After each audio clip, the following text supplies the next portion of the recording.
Pois é, como todas as terças-feiras, é dia do nosso quadro O Seu Momento. É dia da gente refletir com o nosso coach Levi Correia, que já está ao vivo aqui nos nossos estúdios para conversar com a gente. Bom dia, Levi. Bom dia, Juliana Caetano, e bom dia, amigos da Band. Levi, qual é o nosso tema de hoje, a nossa reflexão desta terça-feira? Vamos refletir sobre como a gente coloca as ideias no papel e no mundo. E eu quero começar pelo final. Eu preparei uma história para a gente fechar, mas eu acho que ela tem tudo a ver com a abertura. Acho que já deve ter escutado a história do bambu chinês, né, Juliana? Sim. Essa semente, para quem não conhece a história, depois que ela é plantada, a gente não vê nada até o 5º ano dessa semente. E aí aparece um broto pequenininho, que essa árvore vai crescer, esse bambu vai crescer até atingir 25 metros até de altura. E a pergunta que a gente faz é, o que ele faz nesses primeiros 5 anos? 5 anos, que a gente não consegue nem vê-lo. Nem vê-lo. Ele está trabalhando as suas raízes. Ele está se fortalecendo. Ele está estruturando a sua base. E por que isso é importante? Porque com 25 metros de altura, ele vai pegar vento, ele vai pegar chuva, ele vai pegar neve. E o bambu, que é forte, ele pode dobrar, mas ele não quebra. Então a reflexão é, o bambu que se curva é mais forte do que o carvalho que resiste. Esse é um provérbio japonês. E por que eu comecei com essa reflexão para você? Porque colocar a ideia no papel e no mundo é cercado de questionamento. Por você, pelas pessoas que estão ao seu redor. Será que isso vale a pena mesmo? A gente falou no encontro passado de planejamento, olhar um pouco para o futuro, deixar isso um pouco mais plano. Mas será que se eu conseguir colocar as ideias no papel, ser como bambu e começar a estruturar aquilo que eu quero, eu vou ter sucesso? E aí a gente começa com algumas dicas para você que nos ouve poder se inspirar.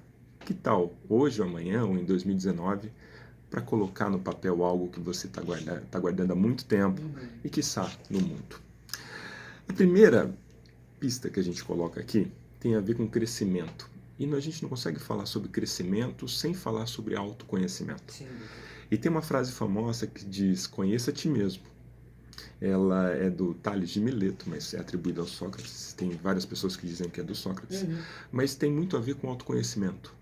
E esse autoconhecimento é você se perceber, você se entender, você questionar menos, você procurar observar mais e trazer um pouco para a realidade aquilo que está subjetivo, aquilo que às vezes a gente passa e olha nas circunstâncias e tira nossas próprias conclusões. E às vezes a gente está tirando muitas conclusões sem entender o que está acontecendo. E esse autoconhecimento ele vem conosco primeiro, antes de ser com o mundo, porque se a gente às vezes esquece das circunstâncias, é porque o nosso olhar está voltado para outras coisas talvez não tão importantes do que estas. Então, você, que tal olhar um pouco a si mesmo? Seus comportamentos, seus pensamentos, suas atitudes. E esse pode ser um primeiro passo para você colocar esse ideal um pouco mais alinhado com aquilo que você quer. Isso só você pode fazer por você. Quer dizer, algumas pessoas podem te ajudar, as pessoas à sua volta podem te ajudar. Mas é o tipo da coisa que você tem que fazer por você mesmo, né, Levi? É importante porque, e no geral, as pessoas delegam isso para as outras pessoas. Sim. E quando eu faço isso, eu deixo de olhar com o meu olhar. Claro, eu posso ter um olhar crítico, eu posso ter um olhar que me joga para baixo, mas quando eu começo a gostar um pouco mais daquilo que eu entrego, um pouco mais da minha vida, um pouco mais daquilo que eu coloquei como missão e como propósito, eu posso gostar disso. E por que não olhar de forma diferente para isso? E aí, Juliana, tem um outro encaixe que tem a ver com essa nossa pauta de hoje. O que é que faz os nossos olhos brilharem? E o que a gente vê por aí na maioria das pessoas hoje, quando a gente conversa com amigos ou conversa com pessoas ou empresas, independente dos postos que ocupam, existem mais olhares opacos do que olhares brilhantes. Sem dúvida. E por que isso? Claro, cada um tem a sua realidade, cada um tem a sua expectativa, mas poucos estão mexendo, se movimentando para mudar um pouco esse brilho do olhar. E talvez esse brilho do olhar já aconteceu em algum momento da sua vida, e ele passou. E você não conseguiu se perceber, se autoconhecer, entender que é para você. E voltou para a vida, para a rotina, para o mundo, e isso virou cotidiano. Você não olhar para esse brilho. Mas será que já aconteceu? Será que meu olho já brilhou? Será que vale a Como pena? saber, né? Será que vale a pena eu fazer com que ele saia desse ambiente opaco e que volte a brilhar também? Tem duas pistas que nos inspiram a olhar para isso. Primeiro, o que você já fez bem? E talvez seu olho tenha brilhado com isso. Olha só. Se você já fez bem algo e seu olho brilhou, e pelas circunstâncias eles ficaram um pouco opacos, foi porque talvez você deixou aquele brilho parado. Porque o brilho é você quem dá, através do novo olhar, através da sua motivação, através de tudo aquilo que você pode colocar no jogo da sua cena mental e da sua vida. Se você não faz isso, as circunstâncias vêm, o ambiente vem, e aí, claro, você pode ficar com o olhar opaco. Exatamente. Terceira reflexão. Encontre o seu foco, porque quando a gente olha e faz o nosso olhar brilhar, geralmente a gente desfoca, porque a gente abre a plataforma dos sonhos e os sonhos, antes deles se tornar palpáveis, a gente tem que realmente desfocar mesmo. E depois foca, encontre esse foco, procure entender o que está errado. Tem muitas coisas no dia que a gente foca e que são extremamente desnecessárias. A gente foca em muitas coisas, isso não é focar, né, Levi? Focar é uma coisa só. Exato.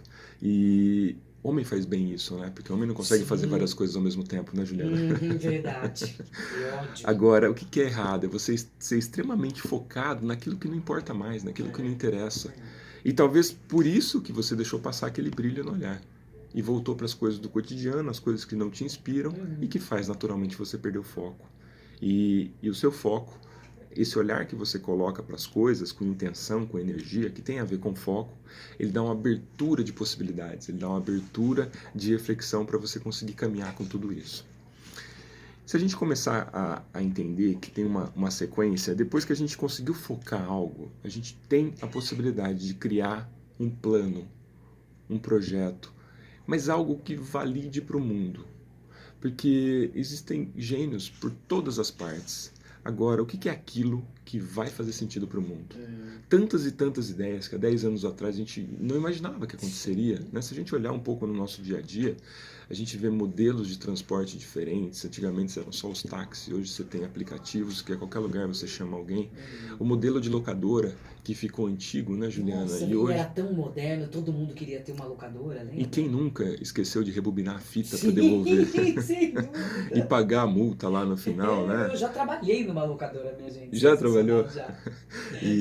E aí você pegava na sexta-feira, né? Porque você tinha um final de semana. Tinha promoção, você podia pegar 10 e devolver na terça, né? Pois Olha que coisa. Olha que interessante, em algum momento alguém parou para pensar nesse modelo. E isso era uma super ideia. É uma super ideia, né? E hoje está à altura da sua TV, se ela for smartphone, está à altura do seu plano de internet. E você pode olhar para aquilo que você quiser, pausar, enfim. Alguém parou para pensar nisso. Alguém parou para entender que modelo de negócio servia melhor para o povo, para as expectativas, e ousou, Juliana. Eu acho que a principal palavra é ousar. E aí tem uma outra palavra de encaixe que é: eu preciso ousar sim, mas eu tenho que ter um diferencial. Esse diferencial ele tem que ser percebido. Né? Eu posso colocar várias ideias, mas se ela não for de encontro à expectativa das pessoas, talvez eu volte frustrado com aquilo. Tipo, isso ninguém tinha pensado. Isso ninguém tinha pensado. Né? É difícil isso, né, Levi? Agora, não tem problema nenhum, porque em que estágio você está do seu plantio? Porque se a gente entendeu que o bambu ele demora 5 anos para florar, para ter um primeiro brotinho, talvez nesse momento que você está pegando um pouco da nossa reflexão, ou já vem construindo um pouco disso, você está buscando realmente esse diferencial. Você está olhando para o mercado. Antigamente as coisas demoravam mais, hoje é muito mais rápido. Né?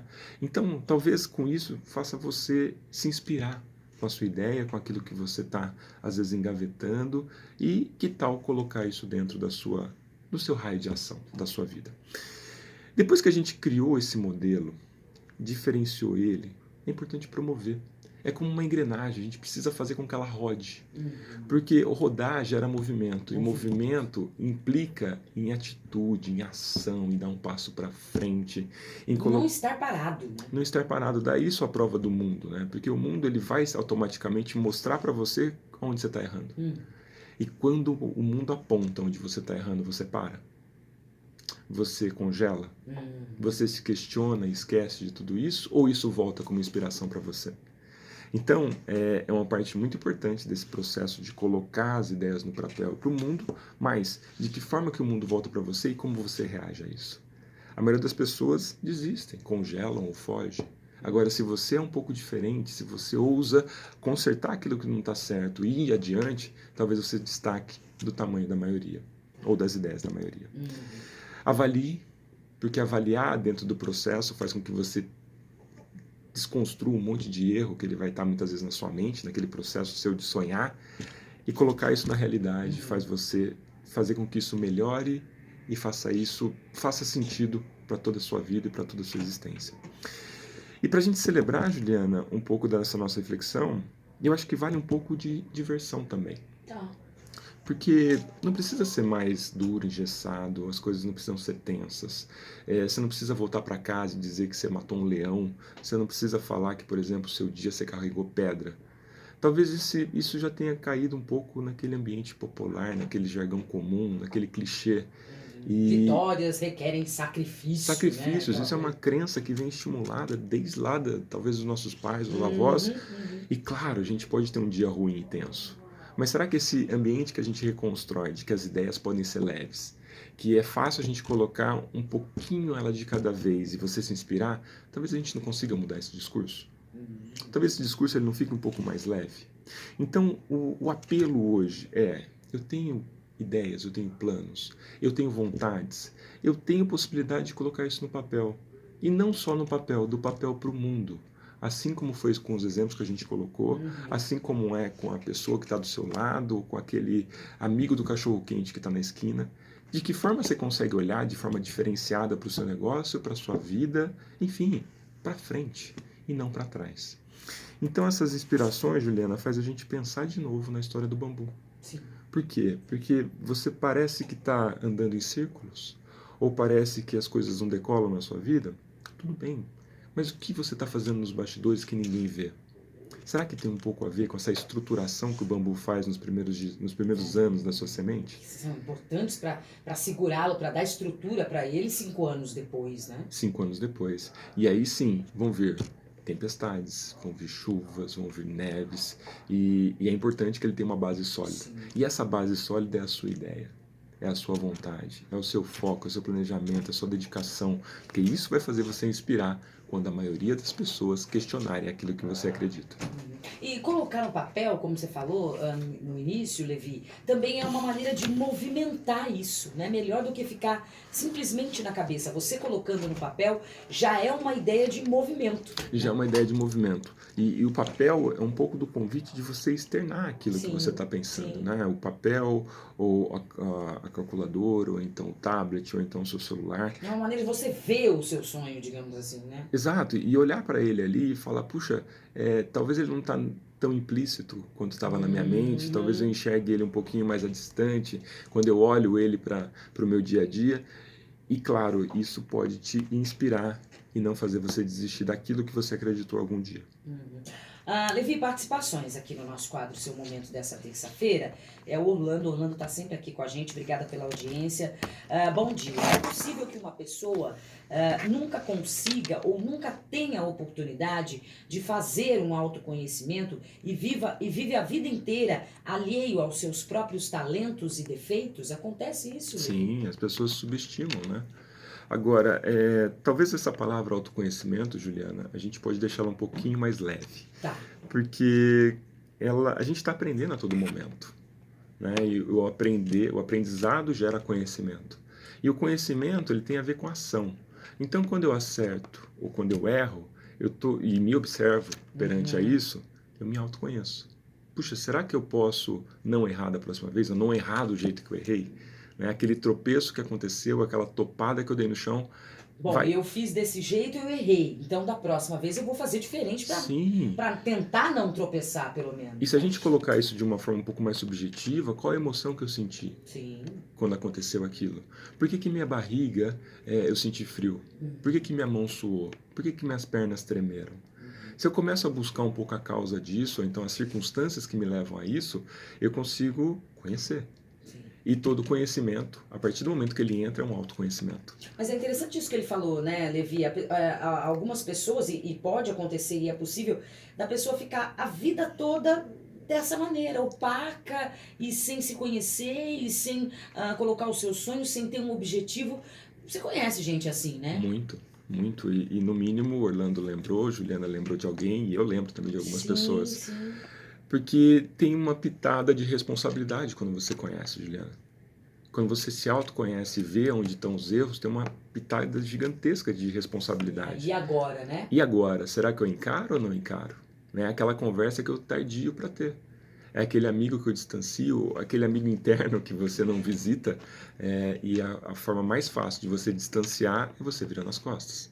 Então, seu autoconhecimento começa assim com as pequenas coisas do dia a dia. Em você entender onde tropeçou, aonde acertou e como você faz para evoluir com tudo isso.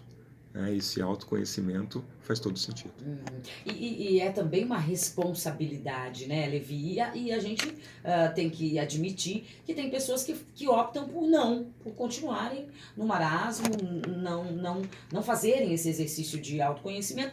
E para eles está legal daquele jeito e ok, né? E tá tudo bem. Assim como tem ambiente para líderes, tem ambiente para pessoas que gostam de colocar a mão na massa, tem ambiente para as pessoas que não gostam de trabalhar. Né? Então, cada perfil vai ter o seu resultado e as circunstâncias que cercam eles.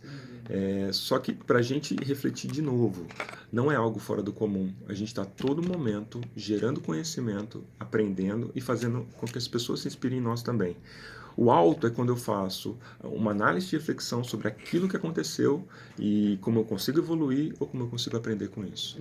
É um olhar para dentro. Também tem essa questão de olhar para dentro, Levi, não gostar do que vê, de repente, e reclamar, mas também não fazer nada a respeito disso. Né? Você tem o conhecimento, você detecta, mas você também não faz, reclama, mas não faz nada para mudar, né? Tem duas vertentes dessa reflexão, Juliana. Primeiro que é mais fácil, né? Ah, sem dúvida. É mais fácil. Dá menos trabalho. Eu voltar a clamar porque eu distancio isso da minha responsabilidade. Sim. Segundo, que isso pode estar carregado de crença, pode estar carregado da minha formação. Geralmente os pais reclamam muito, os avós, as pessoas que estão próximas, né? E no geral a gente carrega muito dessa personalidade. Minha falecida avó é um belíssimo exemplo disso. Não tinha uma vez que a gente não perguntava: oi, vó, tá tudo bem? Ai, não tá. Ai, mais ou menos. Nunca na minha vida eu me lembro de ter perguntado: oi, vó, tudo bem? E ela falar: tudo bem, e você? Nunca. Pois é. Porque só tem aquilo arraigado dentro dela, né? E a gente leva um pouquinho disso pro nosso cotidiano. E talvez os pais dela, os pais da sua avó, talvez tinham um pouco desse perfil. Também. Né? E ela trouxe isso como verdade, isso veio para a realidade dela, isso vai estar diante das circunstâncias. Né? E do contrário, tem pessoas que tem uma pitada de possibilidades, colocam 100% de energia naquilo. Nossa, otimistas. Exato. Chefe de excursão. E às vezes, assim, até o otimista demais, ele é chato. Chato. Né? Porque se a gente parar para pensar... Ah, pensei que só eu que achava isso. É chato, né? Tem um pouquinho disso, né? Se a gente olhar que tá tudo muito certo, que tá tudo dentro dos seus parâmetros de planejamento, você errou já. Porque planejar não tem a ver com que você cercar todas as circunstâncias, tem a ver com que você trilhar o seu caminho e não deixar que outras pessoas entrem no meio. E vão ter situações que vão tirar você do trilho. A diferença é o que você faz com isso. Né? O bom gestor não é aquele que leva a sua equipe no dia a dia, é aquele que está presente e consegue resolver situações de tensão e dificuldade. O bom pai não é só aquele que está no dia a dia com o filho, é aquele que consegue levar em condições de estresse uma circunstância de conhecimento, uma reflexão um pouco maior. Né? Então com você, e aí voltando para o autoconhecimento, será que quando você se questiona, você está se ajudando, está se punindo ou está fazendo com que você caminhe? 3 possibilidades ainda, gente. Tá vendo? Para se pensar. Levi, mais alguma coisa que você queira acrescentar nessa reflexão bacana, essa história do bambu fantástica? Reflitam em cima dessa história. Mais alguma coisa que você queira acrescentar? Uma palavra, Juliana. Ouse. Ouse. Ousadia tem a ver muito com esses dias que a gente vive, das pessoas ficarem encabuladas, tensas e frias e achar que a ideia só no papel não tem realidade. Ousa pegar uma parte dela e colocar em ação. E talvez essa parte que você colocou em ação faça todo sentido e destrave todo o resto. Bacana, esse foi o nosso quadro Seu Momento. Todas as terças-feiras o coach Levi Correia está aqui com a gente, dando essas ideias fantásticas, fazendo a gente refletir em cima de um monte de coisas bacanas. Levi, terça-feira que vem a gente está aqui. Obrigado, Juliana. Te espero na terça-feira. Tchau. Até, tchau.